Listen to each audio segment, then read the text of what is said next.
Estamos aqui mais uma vez para falar sobre o livro Guerreiras de Oração da Stormy Omartian e hoje nós seguimos aqui com esse tema: torne-se hábil no manuseio das armas espirituais.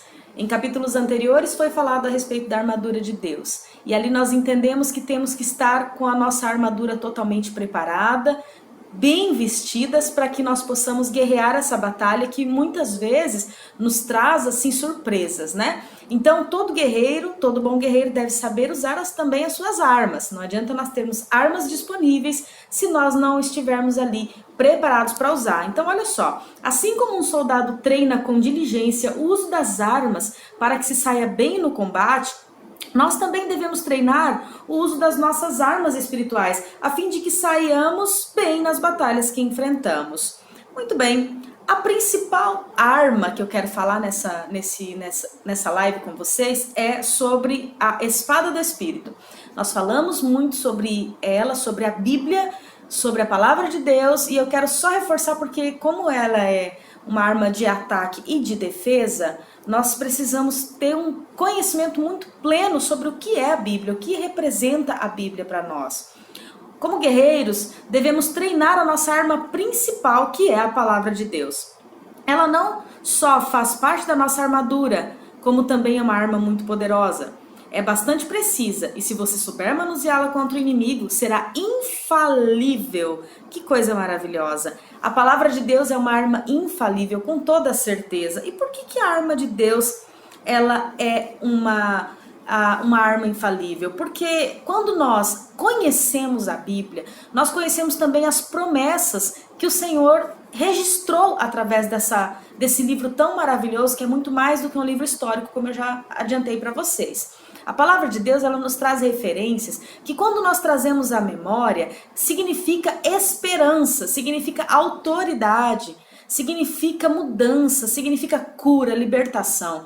Então, a palavra de Deus, ela é uma ferramenta poderosa em nossas mãos. E como vamos usar se não conhecermos, né? Como vamos utilizar essa arma se nós não conhecermos? Então, eu fiz um desafio a vocês, né, anteriormente, que começassem a ler, principalmente pelo Evangelho de João, e assim, gostaria muito realmente que vocês pudessem fazer esse exercício para conhecermos aí as promessas de Deus e ter mais intimidade com essa arma tão poderosa que é a palavra. Então, só para você entender como é que funciona a Bíblia como uma ferramenta, como uma arma de defesa, como uma arma de ataque, vamos ler aqui 4 referências que eu também quero lançar um novo desafio aqui. Tente decorar esses versículos para que você possa alimentar a sua mente de esperança. Romanos 8,31 diz assim: se Deus é por nós, quem será contra nós? Quando nós temos essa ferramenta e logo vem uma adversidade, se você tem esse versículo na sua mente, logo você já pensa, se Deus é por mim, quem será contra mim? Essa adversidade está acontecendo, essa situação está acontecendo, mas espera aí, se Deus é por mim, quem pode contra mim? Então percebe que a palavra de Deus, ela começa a nos encher de esperança, ela começa a nos encher de sabedoria para enfrentar os momentos. E olha só, 2 Timóteo 1:7 diz assim: Deus não nos deu espírito de covardia, mas de poder. Deus não nos deu espírito de covardia, mas de poder, amor e equilíbrio. Então, quando nós recebemos de Deus essa promessa, essa certeza, quando a adversidade vem, você já diz: espera aí, eu não tenho espírito de covardia. Eu tenho espírito de ousadia. Essa situação está acontecendo comigo, mas eu vou para cima dessa situação com equilíbrio, crendo nas promessas de Deus. Eu não vou desanimar, eu não vou temer, porque Deus não me deu espírito de covardia. Então perceba que a palavra de Deus começa a transformar o seu coração e a sua mente, te gerar fé. Começa a te gerar fé. Olha que coisa maravilhosa. Romanos 12:2. Não se amolde ao padrão do mundo, mas transforma-se pela renovação da vossa mente. Sejam capazes de experimentar qual seja a boa, perfeita e agradável vontade de Deus. Então, quando nós ali estamos diante de algo que na sua mente parece ser uma situação incrivelmente difícil, você deixa o Espírito Santo falar a sua mente. E você começa a ser transformado, renovado. E aí você começa a ser renovado pela palavra de Deus. E passa a experimentar qual seja a boa, perfeita e agradável vontade de Deus para a sua vida. Amém, que maravilha. Filipenses 4, 6, 7. Uau, mais uma coisa maravilhosa. Não andeis ansiosos por coisa alguma, mas em tudo, pela oração e súplica, com ação de graças, apresente seus pedidos a Deus. E a paz de Deus, que excede todo entendimento, guardará a sua mente e o seu coração em Cristo Jesus. Outra dica, outra arma, outra ferramenta maravilhosa do Senhor, essa promessa. Então, gente, a palavra de Deus, ela tem valor, ela tem vida, ela tem eficácia. Você precisa crer nisso. E você vai começar a encarar as situações que acontecem com muita sabedoria. E isso vai te gerar tranquilidade. A paz que eu acabei de ler, que excede todo entendimento. As pessoas me perguntam como que você tem paz nesse momento, não está preocupada com isso, com aquilo, e uma série de adversidades que vem junto, né? Parece que quando acontece uma situação, não é só uma situação, mas um monte de situação ao mesmo tempo. E eu fico pensando assim, mas por que eu devo me preocupar? Se as minhas batalhas, elas não são batalhadas por mim, mas o Senhor dos Exércitos batalha junto comigo e me prepara para todas essas batalhas. Mas essa certeza nós só vamos ter se nós realmente conhecermos as promessas de Deus, conhecermos a palavra de Deus.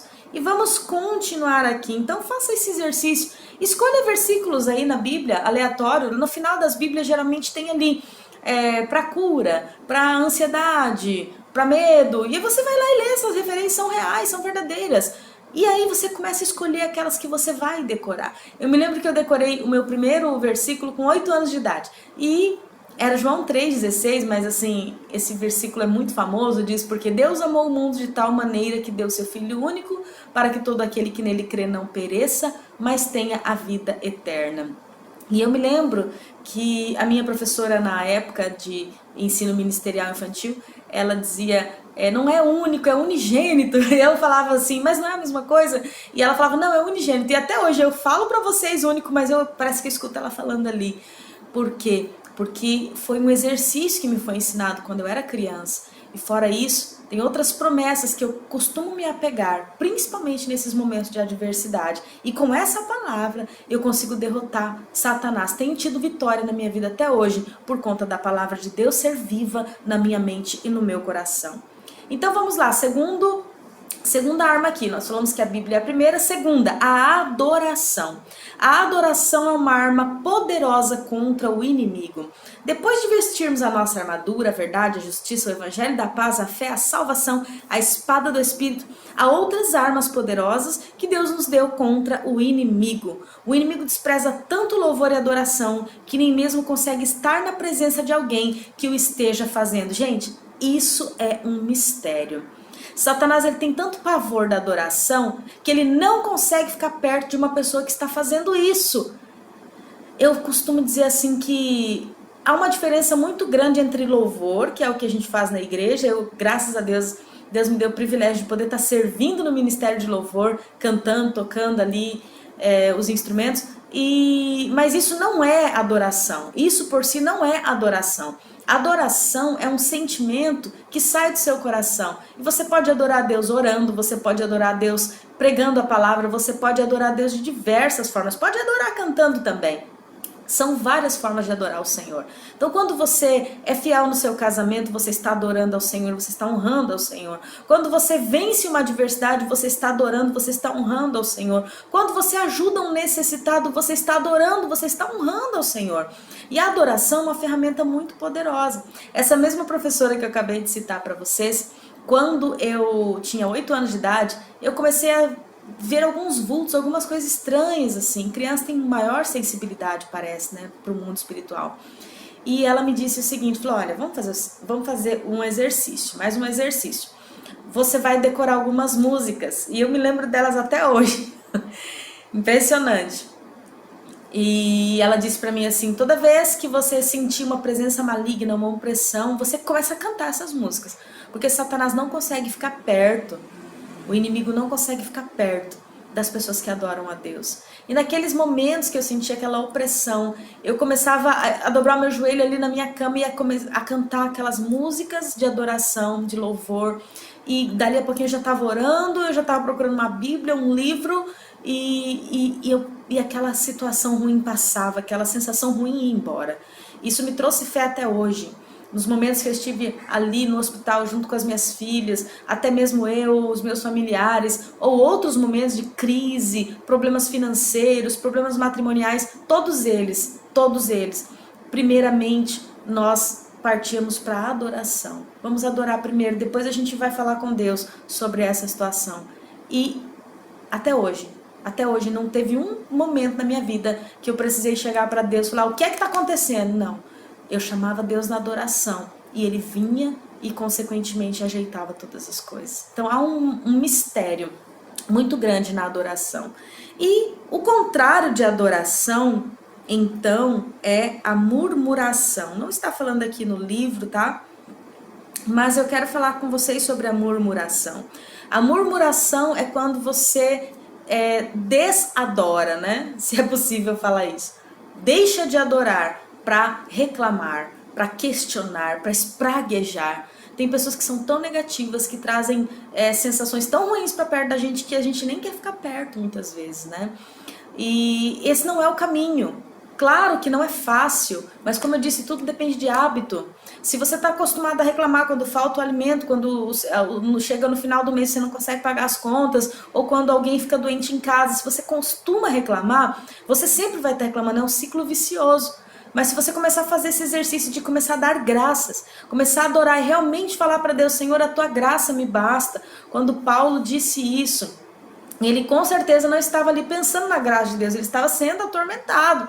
Mas ele estava consciente disso, de que a graça de Deus realmente bastava. Aquele recado que Jesus estava dando: olha, a minha graça é suficiente para que você vença isso aí. A minha graça, pensa na minha graça. Fixa os olhos em mim e você nem vai perceber essa situação. Isso é uma verdade. Quando nós fixamos os nossos olhos em Cristo, nós passamos a encarar as situações de uma maneira mais fácil, de uma maneira mais simples. Eu não estou prometendo para você uma vida de total e plena felicidade. Eu só estou dizendo que as adversidades não vão mais dominar o seu pensamento. Você vai perceber que você vai passar por cima dos problemas e que eles não vão mais ser causa de preocupações na sua vida. Próxima ferramenta então, próximo instrumento aqui, a graça, acabei de falar dela, né? É uma arma contra o inimigo. A graça é o favor imerecido. Quando os apóstolos testemunharam a ressurreição de Jesus, experimentaram o poder de Deus, a graça estava sobre todos eles. A graça também se refere à operação do poder de Deus. Ele não apenas nos salva pela graça, mas nos dá o seu Espírito, cujo poder opera em nós mediante a graça divina. Não somos merecedores da graça e do poder de Deus, mas recebemos esses dons por causa da obra de Jesus na cruz. Bom, a graça de Deus é o favor não merecido. E isso significa que você não precisa ser digno. Na verdade, nós não somos. Então, é muito comum eu ouvir das pessoas assim: mas eu não sou digno de Deus me dar um bom casamento. Sim, você não é, mas Deus quer te dar um bom casamento. Eu não sou digno de ter a minha casa própria. Não, você não é.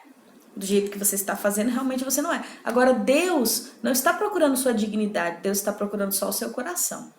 A graça de Deus é esse favor não merecido que Ele deposita em nós. E junto com a graça, a promessa do poder do Espírito Santo também vem conosco.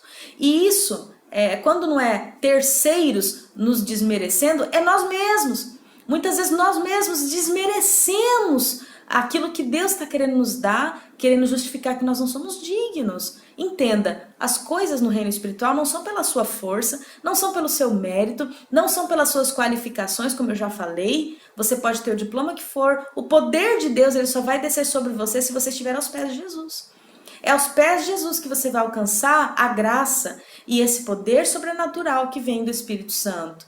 E eu vou dizer para vocês assim, existe uma separação muito tênue entre o mundo natural e o mundo espiritual.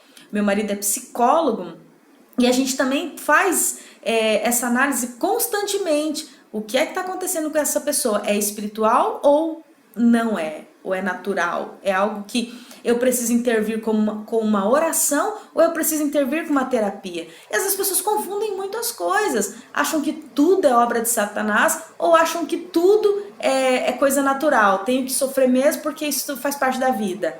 Então, nós que somos cristãos maduros, precisamos entender essas coisas. E como fazer isso? Primeiramente, aceitando a graça de Deus na sua vida. Se você está com Jesus dominando os seus passos, os seus pensamentos, direcionando a sua vida, tudo aquilo que acontecer com você é permissão de Deus. Se você estiver 100% de acordo com a vontade de Deus, você está orando, você está buscando, Deus está te falando, não, você está certinho, meu filho, parabéns, continua assim. Então você está caminhando de acordo com a vontade de Deus, a graça de Deus está te alcançando e tudo que acontecer com você é permissão de Deus. Aí você não precisa perguntar para Deus por quê, mas para quê? Não é porque está acontecendo essa situação, mas para quê, Senhor? O Senhor quer me usar como nessa situação? Então, toda essa adversidade que vem sobre nós, principalmente quando envolve enfermidades, nós precisamos nos perguntar, como é que o Senhor está esperando que eu me comporte diante disso? Como é que o Senhor está esperando que eu aja diante disso? E não porque, Deus, estou sofrendo, está todo mundo morrendo, que situação é essa? Não é bem assim, né? Essa fala não é de um cristão autêntico. O cristão autêntico ele está sempre posicionado na vontade de Deus. Você tem que ter essa certeza. Se a graça te alcançou, tudo que acontece na sua vida há um propósito. Entenderam? Amém. Glória a Deus. Vamos lá. Jejum com oração é uma arma poderosa contra o inimigo. O que é o jejum, hein, gente? Na Bíblia as pessoas jejuavam e oravam antes de tomar decisões importantes. Paulo operou sinais e maravilhas impressionantes enquanto jejuava. A igreja jejuava e orava. Esther chamou os judeus a jejuar e orar para salvar o povo da destruição.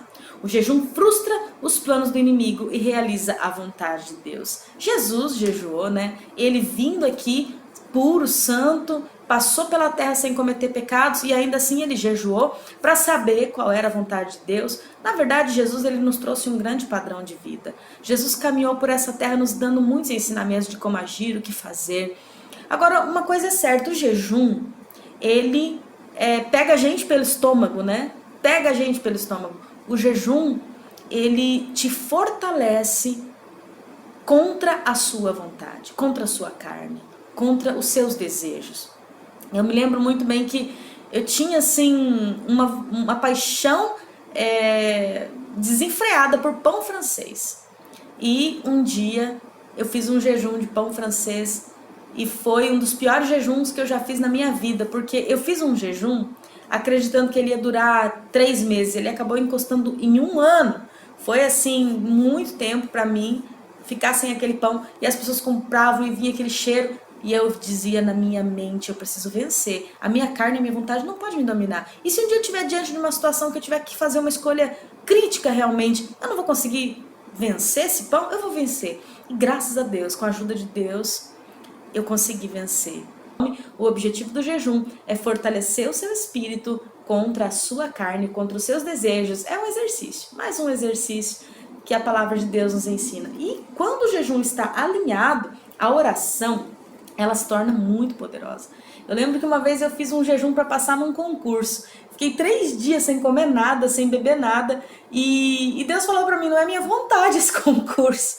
Eu disse, mas Senhor, puxa vida. Deus falou, não, você pode até passar, mas não é minha vontade. E eu tive que fazer uma escolha naquele momento. Eu estava fazendo um jejum que eu não estava perguntando para Deus o que é que Ele queria de mim naquele momento. Então, as pessoas utilizam muitas vezes o jejum de forma errada, né? Daniel, ele fez um jejum para desatar uma bênção. Então, nós costumamos fazer isso. Fortalecer o nosso espírito significa estar buscando mais a Deus. Se você está fazendo jejum só de ficar sem comer, você está perdendo tempo, tá joia? Entendam isso, não me levem a mal. Mas quem faz jejum simplesmente pelo prazer de se abster de algo, não está cumprindo totalmente o seu propósito do que é o jejum. O jejum precisa estar alinhado à oração, à busca de Deus e ao fortalecimento do Espírito, para que ele possa atingir plenamente seu objetivo. Amém? E quem quiser saber mais, procure aqui no livro sobre esse assunto e você vai perceber que maravilha que é. Página 123 eu estou, tá? A fé não é apenas um escudo, mas é uma arma. Não podemos fazer nada sem a fé, principalmente agradar a Deus. Olha o que está escrito em Hebreus 11:6. Sem fé é impossível agradar a Deus, pois quem dele se aproxima precisa crer que ele existe e recompensa aqueles que o buscam. Então, essa é também mais uma das belas verdades da palavra de Deus. Sem fé é impossível agradar a Deus. Por quê? Porque Deus é sobrenatural. Porque Deus é um ser diferente de nós, ele não é carne como nós. Nós não vemos, nós não conseguimos entender a sua mente, o que ele está pensando, nós só simplesmente estamos dentro de certas circunstâncias e compete a nós discernir essas circunstâncias. Deixar o Espírito Santo falar conosco e tentarmos revelar a vontade de Deus através dessas circunstâncias. Eu assisti um filme ontem, que se chama 3000 a.C., ou 1000 a.C., alguma coisa assim. E era assim, um filme de guerra e tal. E eu achei curioso que tinha um Deus, né, que se chamava Todo-Poderoso. Esse Deus, ele ficava lá, e tal, e ele massacrava as pessoas, fazia coisas horríveis, e as pessoas o serviam e tal, e estavam construindo lá algumas pirâmides. E um guerreiro, havia uma promessa de que havia um guerreiro que ia matar esse Deus. Aí a gente já começa a pensar, puxa, mas é um Deus mortal. Bom, diferente do nosso, o nosso Deus é imortal. E aí, o que aconteceu foi que esse guerreiro chegou em uma determinada posição e ele mirou no coração daquele Deus e acertou com a lança, jogou a lança, o acertou. E quando aquela pessoa caiu, aquele guerreiro disse assim, ele não era, na verdade, um Deus. E eu achei interessante, assim, eu gosto muito de filme, eu achei interessante porque uma das evidências de que o nosso Deus, o Todo-Poderoso, o Criador, uma das suas evidências é porque ele é imortal, né? Quando a gente percebe ali desde Gênesis a Apocalipse, gerações falando desse Deus, gerações falando desse mesmo Deus e as suas maneiras de se apresentar à Terra. Ele já se apresentou como Jesus, hoje ele atua em nós como Espírito Santo. Então, Deus, essa manifestação dele é assim, repleta de coisas que a sua mente não vai conseguir discernir, não vai conseguir entender. Por isso que muitas pessoas têm dificuldade de acreditar em Deus, porque não tem fé. Sem fé é impossível. Como que sem fé vou entender Deus? Às vezes as crianças, né? Eu tô dando aula para as crianças ali, elas me perguntam, tia, me explica por que Deus é 3. Meu Jesus, me ajuda agora, porque é muito difícil. Esse é um conceito muito amplo. Tem que ter muito discernimento para explicar isso. E você precisa de um tempo. A gente faz algumas analogias para as crianças entenderem, e eu gosto de comparar a Trindade com uma lâmpada, por exemplo, né? Eu tenho ali a parte de fora, eu tenho aquele negócio ali que liga, né? E tenho a própria luz. Então Deus é como se fosse uma lâmpada. Eu digo isso para elas e a gente tenta fazer um exercício para entender. Aí logo uma vem com uma outra pergunta e outra com outra pergunta e elas começam a fazer comparações. Mas por que a gente tem dificuldade em entender e explicar a Trindade? Porque é um conceito que foge da nossa mente. É um conceito, a gente quer comparar Deus com coisas que a gente enxerga aqui, com coisas que a gente conhece. Eu quero comparar Deus com um quadro, uma árvore, uma lâmpada, como eu acabei de fazer. Mas esses são conceitos muito abstratos de Deus, são conceitos da Trindade, são conceitos muito falhos, porque a nossa mente não está preparada para discernir isso realmente. Então, por isso que sem fé é impossível agradar a Deus. Sem fé é impossível. Glórias a Deus.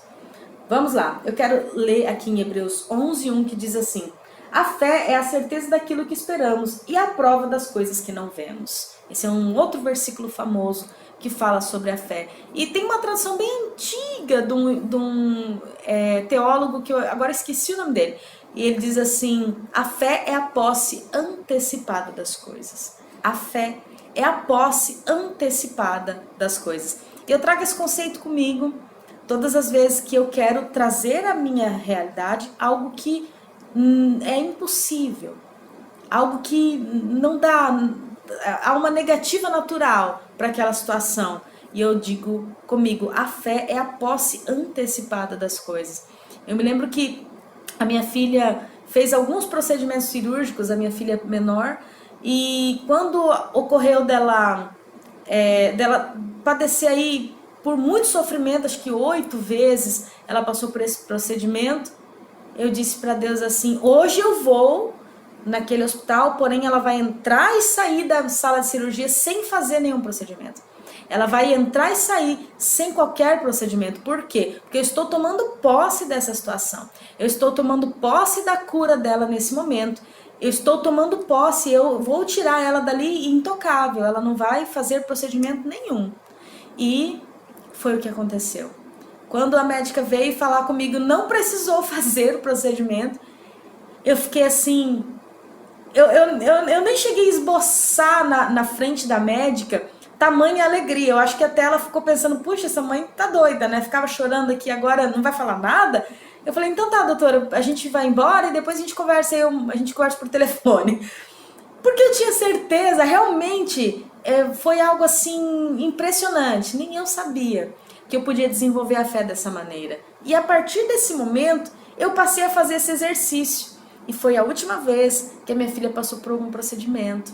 Ela já esteve outras vezes no hospital, a ponto de quase passar pelos procedimentos de rotina que ela teria que passar, mas eu tomei posse da cura dela em nome de Jesus. E hoje a gente continua fazendo o acompanhamento e Deus tem sido fiel honrando essa palavra, que eu vou ler novamente para você aqui, ó. A fé é a certeza daquilo que esperamos e a prova das coisas que não vemos. Fique com essa palavra no seu coração, tome posse das bênçãos do Senhor.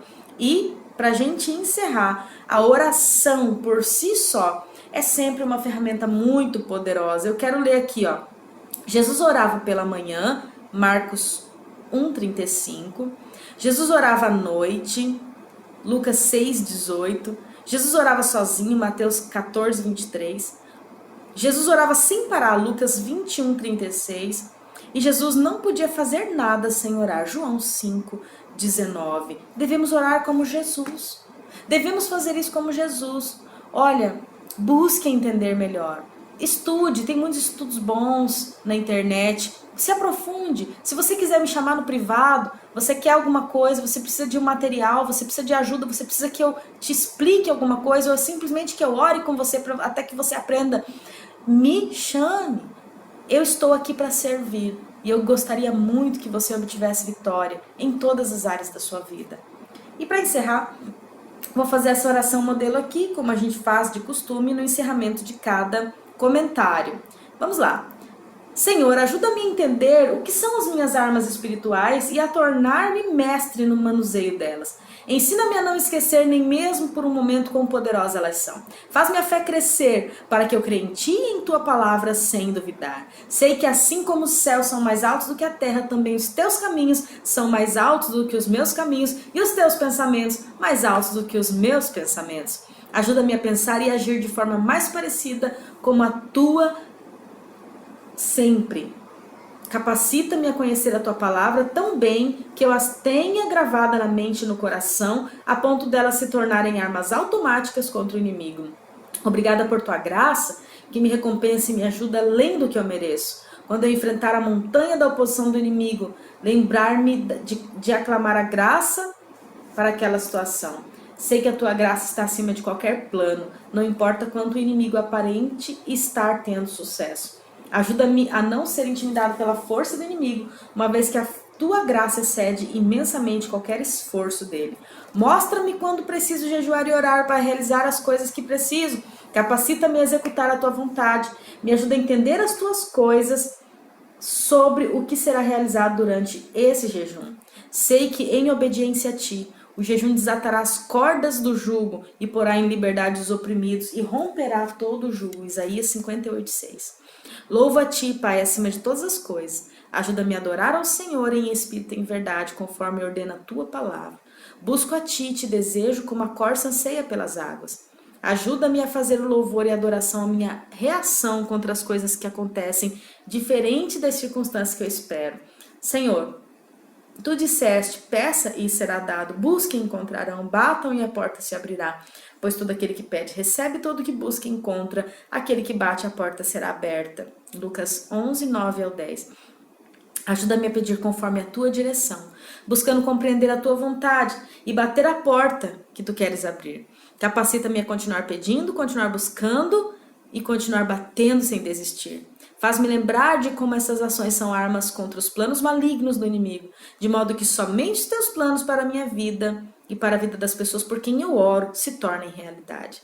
Agradeço a Ti por Tuas respostas. Obrigada porque Tu és capaz de fazer infinitamente mais do que pedimos ou pensamos, de acordo com Teu poder que atua em nós. Obrigada porque nenhuma arma forjada contra mim ou contra as pessoas por quem eu oro prevalecerá. Eu oro em nome de Jesus.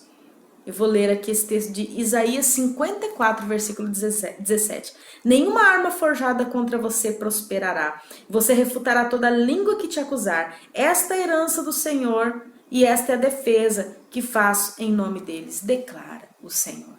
Amém? Então, fique com essa palavra. Em nome de Jesus, compartilhe com seus contatos para que muitas pessoas venham ser abençoadas por esses textos. Eu vou estar postando esse vídeo e o link e desde já eu quero dizer que estou orando por todos os leitores, por todos os ouvintes e quero realmente que se você tiver algum testemunho, alguma necessidade, compartilhe comigo. Eu estou aqui para te servir e juntos vamos vencer todas as batalhas em nome de Jesus. Até a próxima!